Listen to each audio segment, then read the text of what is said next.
The Rio Grande Valley in South Texas is truly a remarkable place for birding. As one of the most southern points in the U.S., this region plays host to many species that can't be found anywhere else in the country. Some of these species are extremely rare and don't show up on an annual basis. Others, however, are so common in the area that they are easy to find as long as you know the right places to look. These are the top 5 common bird species to find in the Rio Grande Valley. Olive sparrow. Coming in at number 5 is the secretive olive sparrow.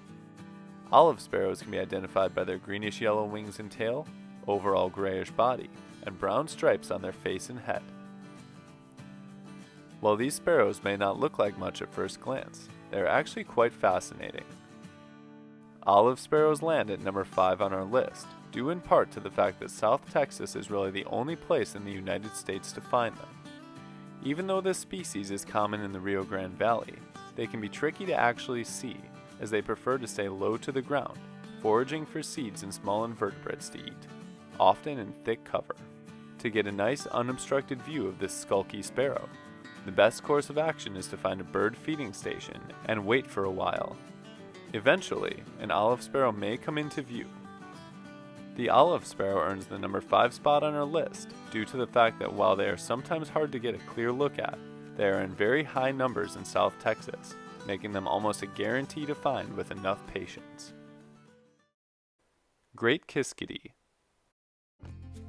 The number 4 species on our list is one of the most boisterous birds in the valley, the Great Kiskadee.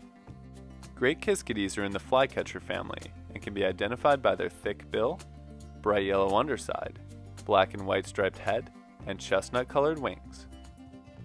Their bright coloration is certainly one of the reasons this species is on this list, but another is their range. Great Kiskadees are actually one of the most abundant flycatchers in the Americas, but in the United States, they can only be found in the most southern parts of the country. To find this species, search areas with scrub or woodlines and look for their yellow underside which stand out in the green vegetation. It's worth noting that Great Kiskadees will often travel in groups, so if you manage to spot one, others may follow. If all else fails, simply listen for a loud Kiskadee call and follow it until you see the large flycatcher making the sound.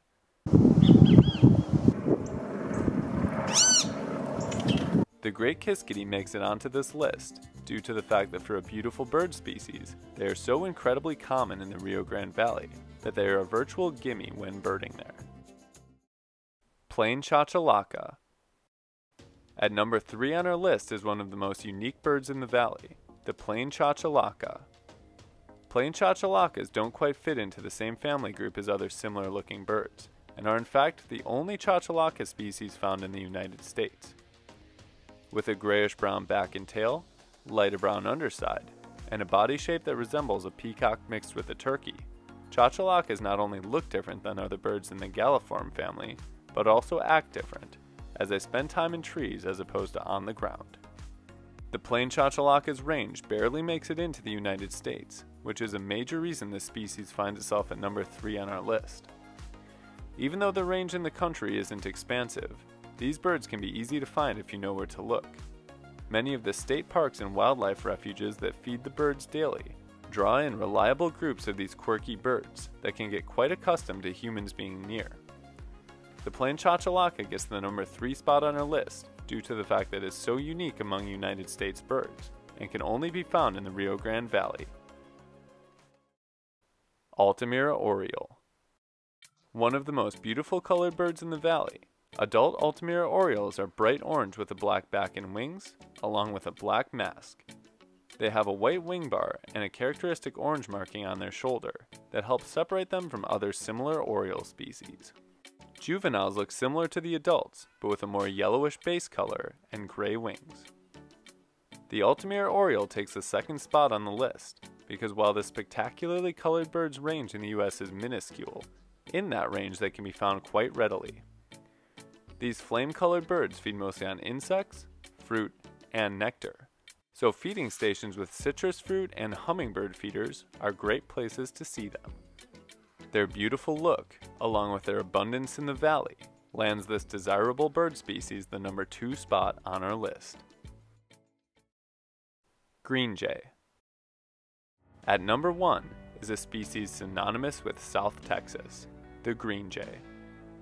Green jays look like something painted by an artist rather than a naturally occurring species, with their black and blue heads, yellow undersides, and green back, wings, and tail.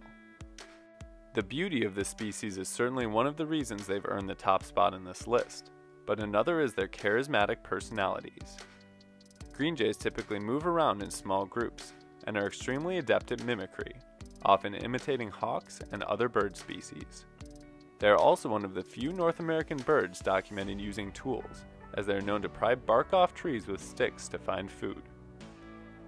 In the United States, the only place to find these impressive birds is South Texas, where they are a frequent sight in woodlands, scrubby areas, and around bird feeders. To find green jays, the best places to search for them are wildlife refuges and nature centers that consistently put out food. Waiting at a feeding station in one of these locations will most likely lead to an encounter with this species. Their beautiful coloration, combined with their fascinating and entertaining behaviors, elevates the green jay to number 1 on our list of the top 5 common birds to find in the Rio Grande Valley. Do you agree with our list?